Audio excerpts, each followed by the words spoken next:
Selamat malam Bu Rian, kami dari tim 6 akan melakukan take video sesuai dengan tugas yang Ibu berikan. Dengan senang hati kami akan melakukan yang terbaik. Oke. Perkenalkan, nama saya Hertirmi Kotasoid, saya sebagai moderator.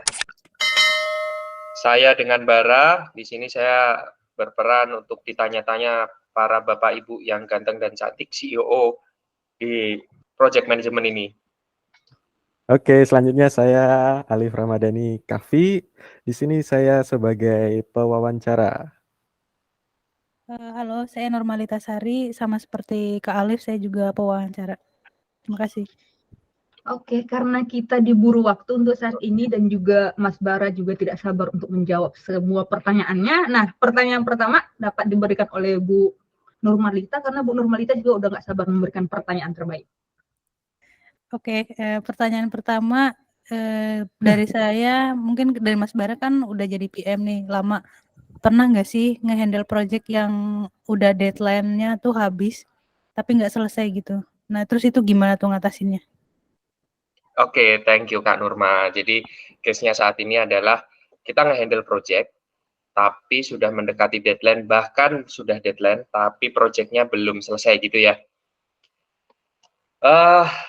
Pernah terjadi, dan mayoritas project yang tidak dipersiapkan dengan baik seperti itu, atau mengalami perubahan. Di mata kuliah kita terakhir kan ada perubahan project ya.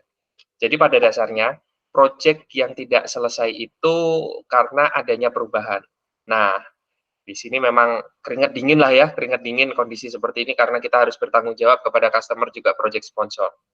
Tapi yang jelas pertama kita harus melakukan optimal kegiatan seluruh koordinasi dan lain sebagainya yang optimal. Kedua, semua terdeskripsikan atau tertuangkan dalam dokumen tertulis.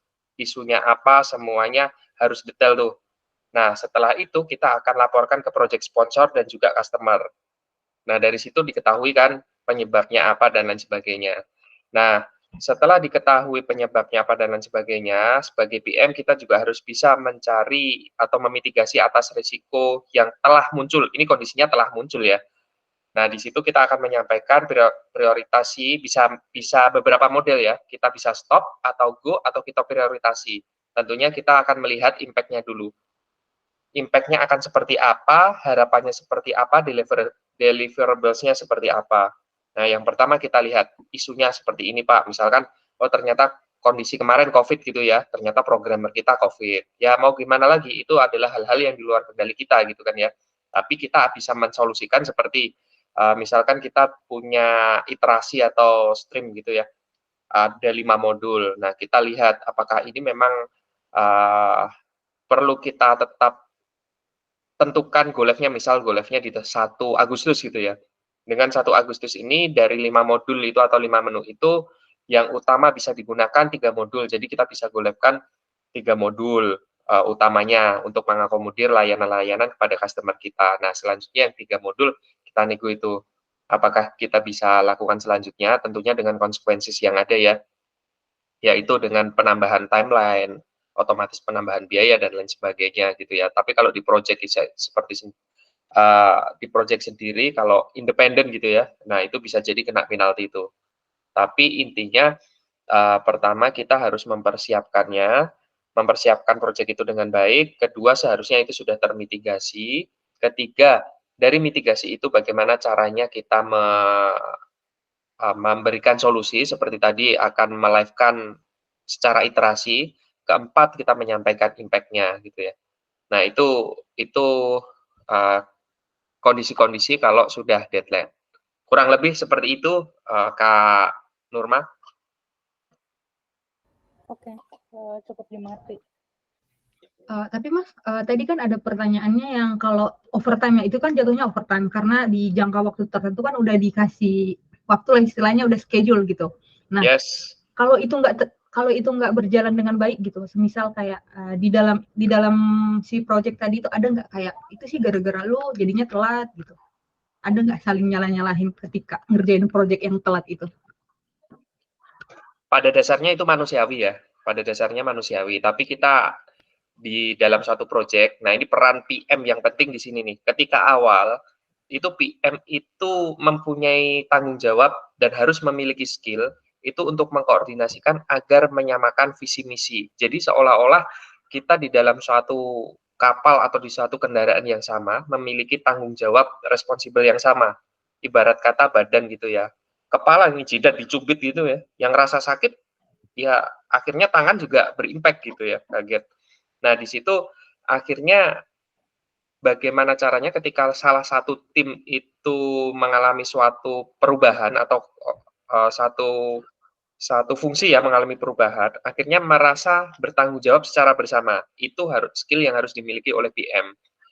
Nah, antisipasinya di awal seperti apa?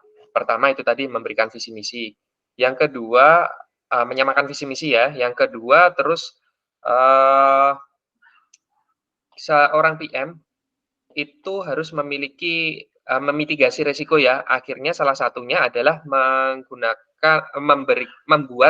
membuat timeline yang optimis, realistis, dan juga pesimis. Nah, itu perlu disampaikan kepada project sponsor untuk menyampaikan itu. Jadi optimisnya kita seperti ini, realistisnya kayak gini, pesimisnya seperti ini.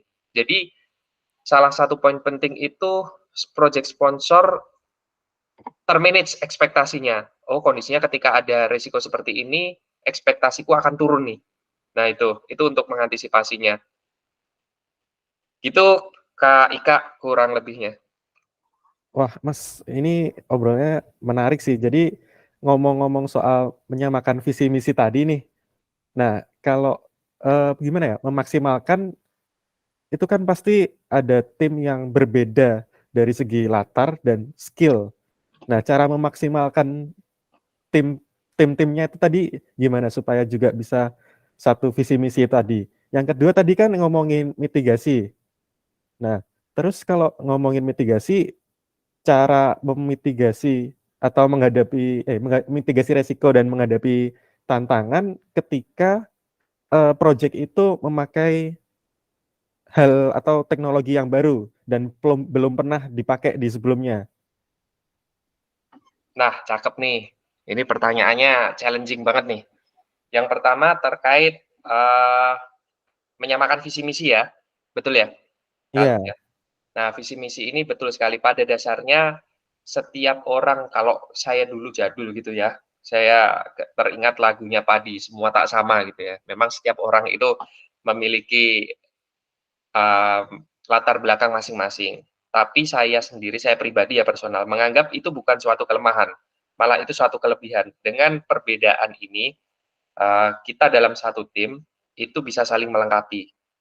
Nah, kuncinya adalah perbedaan ini tidak saling bertentangan, malah kita sejajarkan atau kita luruskan, yaitu dengan penyampaian visi misi tadi. Jadi niatan dan tujuan kita itu kita samakan dulu di awal, kondisi-kondisinya. Kita sampaikan di awal, terus kita fokuskan untuk tujuan tim atau tujuan organisasi. Karena tadinya yang berawal dari individu-individu, kita satukan menjadi tujuan tim yang sama, yaitu satu skop yang besar. Nah, di situ peran PM atau soft skill PM dibutuhkan agar seluruh tim bisa menerima. Setelah menerima menjadi satu gerbong yang sama, visi misi yang sama, tujuan sama, nah perbedaan itu akan menjadi sangat indah lah. Itu yang pertama. Yang kedua dengan teknologi baru. Nah, teknologi baru ini challenging banget nih. Jadi di kondisi teknologi baru, biasanya dengan teknologi baru ini, banyak hal-hal yang masih perlu digali. Jadi banyak hal yang belum diketahui, banyak hal yang belum proven. Nah, salah satu antisipasinya yang jelas adalah mungkin yang pertama upgrade skill. Yang kedua banyak ikut-ikut forum lah ya, forum resmi ataupun tidak resmi. Upgrade skill tadi bisa formal ataupun non formal dengan pelatihan formal ataupun pelatihan non formal. Terus selanjutnya, nah ini biasanya dalam suatu bisnis ini yang memerlukan biaya besar yaitu research and development. Nah, ini ada pilihan nih, akan meng-hire orang dengan fresh graduate atau dalam disiplin ilmunya gitu ya, yang masih baru, atau meng-hire yang expert.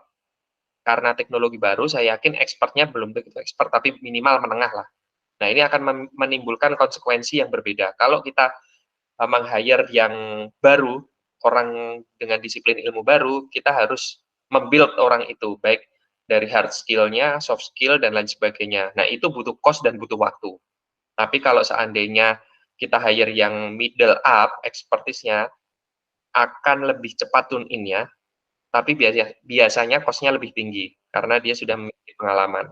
Nah, dengan teknologi baru ini, intinya kita harus bersinergi. Harus terus-menerus mencoba, trial error, tentunya dengan komunikasi yang baik, baik itu internal tim ataupun eksternal tim dalam mencari ilmu, informasi, atau apapun yang bisa meng-upskill secara personality maupun tim. Itu Kak Alif, mantep banget nih pertanyaannya, berat. Jadi Oke, gimana Kak iya. Alif, udah paham belum? Iya, paham. Atau dipahamin aja? Udah paham banget ini. Oke, dilanjut sama Kak Nurma nih, mau nanya lagi dari tadi nggak sabar dia mau nanya. Oke, silakan Kak Nurma. Gini nih, biasanya kan kalau PM tuh suka ada tender project juga ya, Mas Bara. Pernah ikut tender Betul. juga nggak? Nah, itu ada tips dan trik juga nggak sih biar menang tendernya? Ya, oke ya, ini bilang tender ya. Pada dasarnya saya PM untuk internal needed ya, atau internal kantor. Tapi saya memiliki beberapa analisa ya, bagaimana tips and trick, bagaimana kalau namanya tender itu kan kita jualan ya, jualan kepada customer itu pengen membeli kita. Poinnya adalah marketing nih. Nah, marketing ini unik gitu. Jadi kalau untuk project sendiri, khususnya saya sebagai ITPM gitu ya, itu pertama kita harus bisa menjelaskan secara jelas kepada customer kita atau bisa dibilang project sponsor. Apa kelebihan keunggulan kita, dan penjelasannya harus terperinci, tapi di level untuk manajemen ya atau project sponsor. Karena beda penjelasan detail untuk tim teknis dan juga penjelasan detail untuk tim sponsor. Nah, di sini kita pertama harus detail, tapi sebelum pertama ini ada yang menjadi fundamental. Pertama, fundamentalnya itu harus jujur. Kita harus mengatakan apa adanya kondisinya, kelebihan-kelebihan kita gitu ya. Kalau kekurangan memang dalam kekurangan itu ada gitu ya, tapi di sini kita sebagai PM kita tetap sampaikan kalau mau disampaikan, tapi konteksnya di sini ketika kita menyampaikan kelemahan itu adalah suatu lesson learned. Jadi kita harus mengetahui kelemahan yang pernah kita lakukan dan kita tahu solusi atas kelemahan itu. Kita sampaikan. Nah, itu pertama, fundamentalnya itu, jujur. Kedua, menyampaikan kondisi secara detail. Kondisi secara detail itu maksudnya apa yang pernah kita lakukan. Kalau si project sponsor itu sudah menyampaikan kebutuhan saya untuk A gitu ya, kita memberikan analisa kita secara general, terus habis itu apa yang dia dapat secara general juga. Nah, itu akan memberikan informasi kepada dia. Nah, akan meyakinkan kepada project sponsor ini atas kapabilitas kita. Jadi lebih ke trust gitu ya jadinya akhirnya ya. Kalau memang yang disampaikan itu pertama jujur, kedua itu detail, komprehensif, dan tentunya apa yang akan dia dapat gitu. Karena customer pada dasarnya itu tidak peduli dengan apa yang kita buat, apa yang kita upayakan, tapi mereka peduli kepada apa yang mereka dapat. Sekarang coba saya mau tanya ke Kak Nurma. Kak Nurma tahu colokan listrik yang isi 2? Nah, kalau seandainya Kak Nurma itu punya laptop sama punya charger, laptop sama punya handphone, kalau pengen ngecas dua-duanya, dan ternyata Kak Nurma itu di toko ngelihat colokan listrik isi 2, sedangkan di rumah colokannya punya 1 gitu ya. Keinget tuh, wah saya harus ngecas bareng nih. Kira-kira Kak Nurma akan beli apa enggak itu? Karena butuhnya 2 colokan. Beli sih. Beli ya? Iya. Yang jadi pertanyaan, Kak Nurma sebenarnya butuh colokan isi 2 atau butuhnya itu adalah dua-duanya, laptop sama handphonenya itu bisa terisi atau tercharger, terisi listriknya atau tercharger. Yang pertama butuh colokan 2 atau butuh dua-duanya terisi listrik tercharger? Mana yang dibutuhkan? Butuh dua-duanya terisi listrik. Oke, itu konteksnya. Jadi pada dasarnya sebenarnya customer itu tidak begitu memerlukan colokan listrik isi 2. Intinya yang saya dapat, saya cuma butuhnya laptop saya terisi listrik, handphone saya terisi listrik. Kalau seandainya nih, ada perangkat lain, ternyata ada lampu yang bisa memancarkan, ini teknologi Bian saya juga nggak tahu ya, teknologi lampu yang bisa memancarkan energi listrik yang otomatis wireless charging. Why not gitu kan? Yang penting laptop saya, handphone saya terisi charger. Jadi colokan tadi itu adalah suatu alat gitu. Nah, produk kita itu adalah suatu alat. Project itu membuat suatu alat. Tentunya goals-nya adalah apa yang bisa didapatkan dari customer atas produk itu. Nah, itu kuncinya kalau menurut saya. Jadi kita harus pandai, kita harus bisa menjelaskan sebenarnya apa yang didapat oleh customer itu atas produk yang akan kita buat nanti. Itu salah satu tips and trick untuk mendapatkan tender. Itu kurang lebih Kak Nurma. Oke, cukup jelas sih. Mantap. Gimana Kak Ika? Nanya tuh, Ada tanya lagi Kak Ika? Ukuran ada. itu nomor rekening atau apa? Nggak apa-apa Kak Ika? Lebih bagus saya. Mata saya.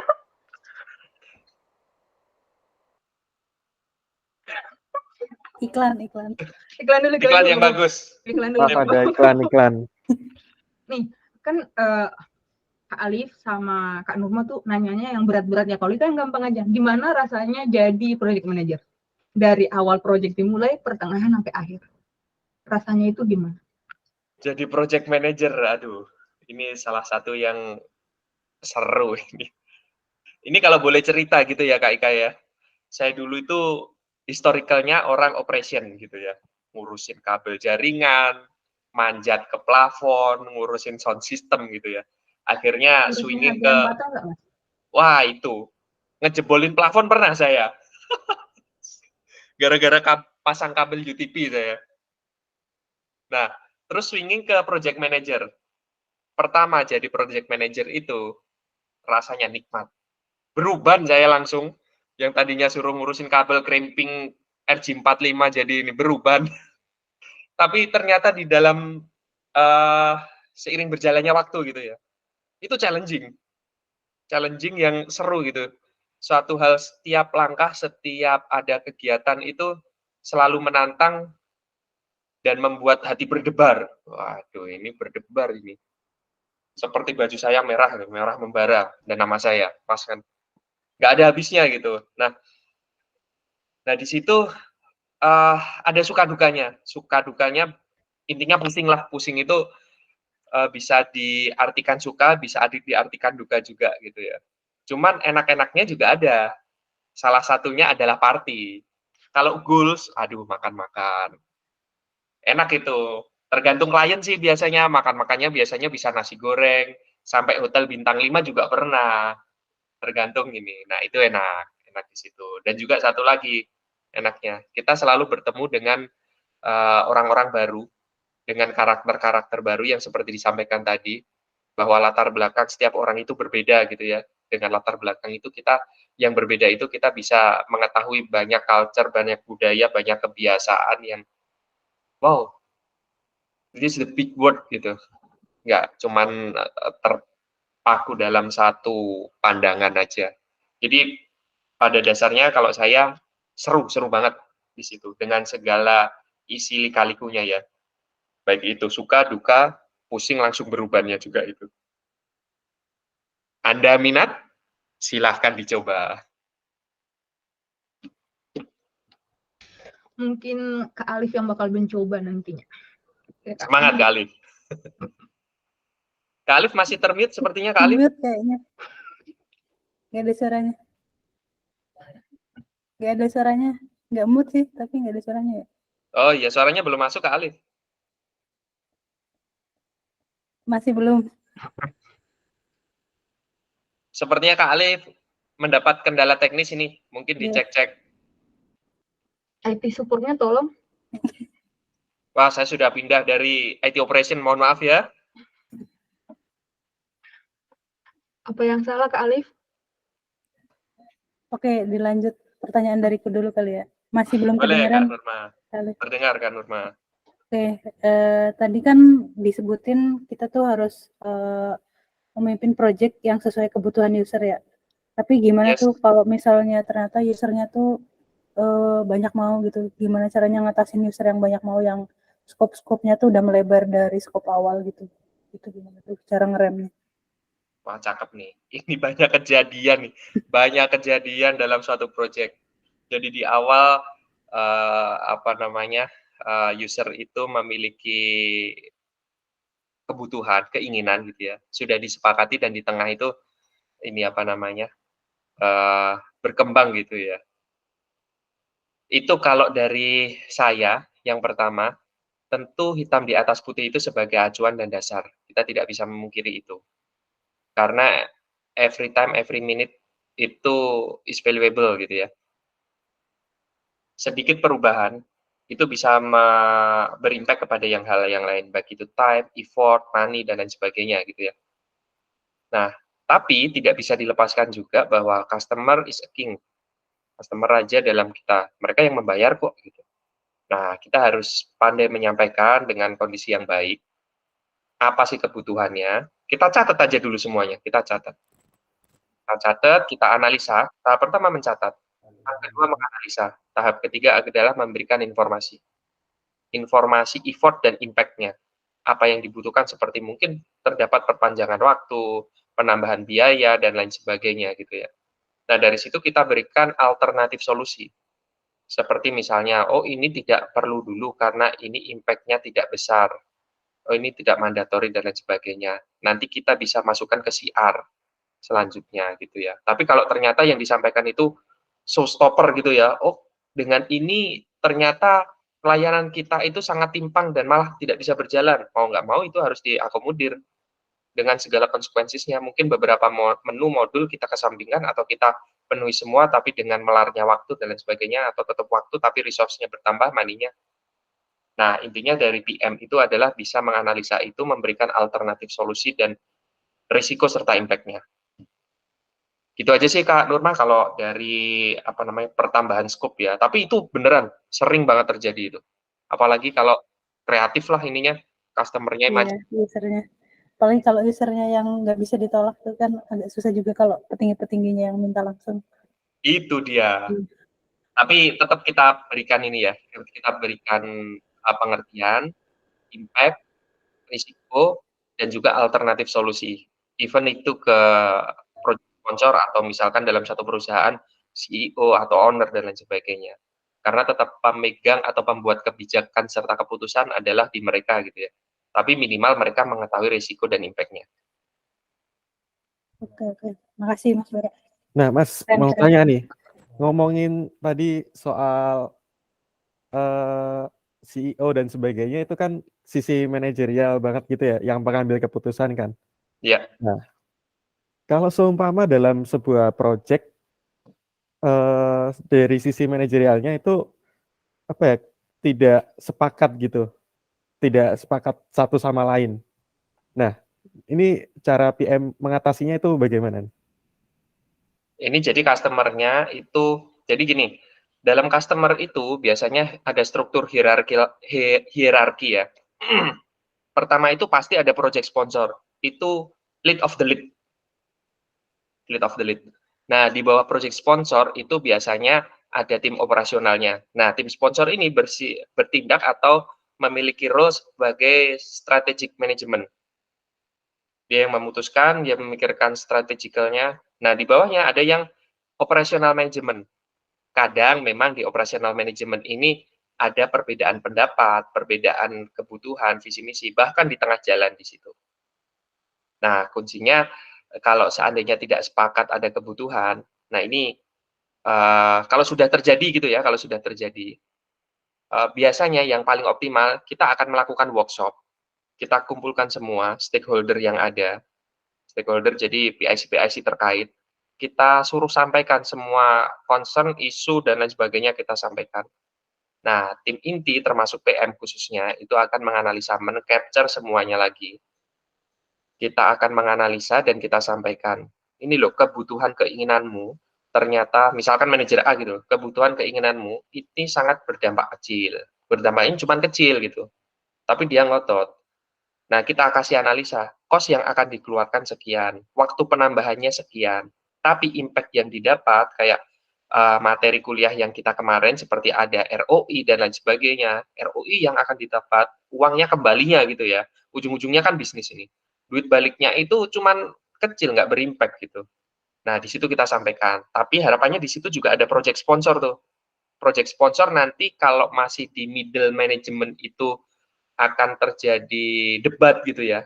Kembali akan kita kembalikan ke project sponsor. Tentunya dengan menyampaikan tadi impact, effort, dan benefit apa yang akan didapat. Disampaikan. Oh, ternyata manajer B menyampaikan seperti ini gitu. Oh ya, ini ternyata berimpact besar gitu ya. Nah, nanti akan kita sampaikan tadi seperti tadi, akhirnya kita minta keputusan atau kebijakan dari project sponsor. Namun ya, harapannya di dalam project ini tidak terjadi. Bagaimana tidak terjadi, itu di awal ketika gathering requirement atau mencari kebutuhan, keinginan, dan lain sebagainya, itu tercapture dengan baik. Kalau kuat di situ, ini minim potensi itu terjadi gitu ya. Karena kembali lagi, pertama PM di awal adalah bertugas untuk menyelaraskan visi misi. Nah, soft skill yang perlu dimiliki itu. Kedua adalah menggather requirement yang kompleks dan detail dengan melibatkan seluruh stakeholder untuk menangkap keinginan, kebutuhan, dan harapan. Nah, kalau itu udah kuat, kecil kemungkinan ininya. Itu Kak Alif, kira-kira. Oke. Sangat menjawab. Terima kasih Mas Bara. Mas Bara, dari tadi kan kita ngomongin project manager, terus Mas Bara sebagai manajernya. Nah, kan kita ngerjain project, berarti kita ada output. Nah, itu kan bisa disebut produk ya? Yes. Nah, perbedaan project manager dan product manager itu ada yang signifikan nggak perbedaannya? Project manager sama product manager ya? Mm-mm. Maksudnya role-nya ya? Role project manager itu seperti apa, product manager itu apa gitu ya? Ya. Yes. Oke. Kalau project manager itu adalah pemimpin gitu ya, bukan pemimpin, orang yang mengkoordinasikan, mengkolaborasikan suatu project gitu ya, konteksnya project. Tapi kalau produk itu berorientasi atau berfokus pada produk. Nah, biasanya ini dari soft skill-nya sendiri ya, hard skill ataupun soft skill. Hard skill ataupun soft skill yang diperlukan oleh project manager itu pertama adalah komunikasi. Dia harus pandai berkomunikasi dan pintar mengkomunikasikan kepada seluruh tim. Yang kedua, analisis. Analisis atas resiko, analisis atas dampak, dan lain sebagainya. Itu PM. Kalau produk itu berorientasi kepada, kalau product manager itu berorientasi kepada produk. Nah, soft skill ataupun hard skill yang dipunya itu yang utama menurut saya itu adalah UX. Karena produk itu akan bersentuhan langsung dengan customer. Dan bagaimana customer ini menyukai atau mau menggunakan produk yang kita punya. Nah, UX di sini yang terpenting. Pak Lius tuh yang berperan penting kalau di dosen kita. Jangan ketawa Kak, bener ini. Ini penting banget ini. Dengan UX yang optimal dan maksimal, itu produk akan sukses lah intinya. Jadi produk ini penting juga ini. Nah, biasanya di dalam project itu yang saya alami aja ya, orang UX ini sekarang masih jarang UX expert gitu kita temukan masih jarang. Jadi peluang untuk UX expert atau product manager gitu menurut saya masih besar banget gitu ya. Itu Kak Ika kurang lebih mungkin perbedaan antara PM sama product manager ya atau UX expert ya kalau saya bilang. Terus kalau dikasih pilihan gitu Mas Bara maunya jadi project manager atau product manager aja? Saya jadi petani aja Kak. Ya elah Pak. Iyalah. Petani cuan. Berarti lele juga cuan Mas. Kalau saya Dua-duanya seru, tapi yang pernah saya lakukan memang PM gitu ya. Tapi kalau untuk produk itu, kalau saya personal gitu ya, saya suka saya suka pekerjaan yang bisa memberikan kepuasan kepada pelanggan dan juga bisa berkomunikasi dengan banyak orang. Selama itu terpenuhi, saya itu suka. Baik itu PM maupun produk. Kepuasannya kepuasan gimana ceritanya, Mas? Kepuasan pelanggan ya. Nah, kepuasan ini susah nih kalau diomongin karena ada tangible dan intangible, kepuasan yang bisa diukur ataupun tidak gitu ya. Kepuasan yang bisa diukur tentunya dengan deliverables, maksudnya fungsionalitas produknya itu bisa diukur, skalanya 1 sampai 10 misal seperti itu. Terus dengan berapa banyak yang mengakses gitu ya produk kita atau memanfaatkan produk kita. Itu kalau intangible itu lebih ke dari hati ke hati. Kelihatan itu dari gestur tubuh, ucapan dan lain sebagainya, kepuasan gitu. Kalau ini memang butuh experience ya kalau intangible itu bagaimana. Dengan senyuman kecil aja udah kelihatan ini puas apa enggak gitu. Coba Kak senyum Kak. Kan? Kelihatan kan? Jadi ada yang diukur, ada yang dirasakan ya? Betul. Oke. Tuh, malah yang senyum lebar Kak Alif ini loh, istimewa ini. Bahagia ini Kak Alif. Jadi gimana teman-teman? Ada pertanyaan lagi nggak? Kayaknya Mas Bara masih semangat banget. Tapi kayaknya teman-teman yang lain udah pada mental gitu loh. Karena jawabannya dicakup semua. Kalau dari Ya, udah cukup sih. Di tempat saya udah malam nih, lampunya udah nyala nih. Tuh. Ya, saya di belahan selatan masih siang, Mas. Waduh, kutub selatan ya. Kutub selatan masih ada habitatnya. Saya di kutub utara cuman ada walrus sama penguin. Di sini banyak kapibara, Mas. Aduh. Kapibara. Kapibara mana hidup di kutub selatan, Kak? Nanti Ika yang pelihara deh kalau gitu. Oke deh teman-teman, kayaknya udah lebih dari cukup ya. Kayak dari Mas Bara juga dari Mas Bara gimana ya, penjelasannya sudah sangat baik gitu loh. Emang sangat cocok menjadi dosen di BINUS. Setuju. Benar. Melanjutkan perjuangan Burian. Tongkat estafet di Burian. Betul. Setuju. Burian, expert lah Burian, luar biasa beliau. Ya, beliau hanya harus belajar. Bikin pusing saya. Nilai saya jelek-jelek itu sebagian. Padahal PM ya, apalagi kita. Bu, kasih nilai yang bagus ya Bu. Buat tim kami ya Bu. Buat ngejar nilai Bu. Mas Bara udah menjelaskan dengan komprehensif sekali. Tidak mungkin tidak.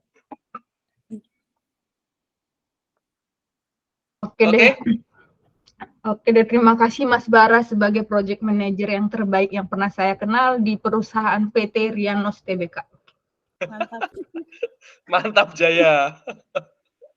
Oke teman-teman, terima kasih atas waktu dan kesempatannya. Di sesi kali ini mari kita tutup dengan sukacita. Oke, terima kasih. Terima kasih. Thank you.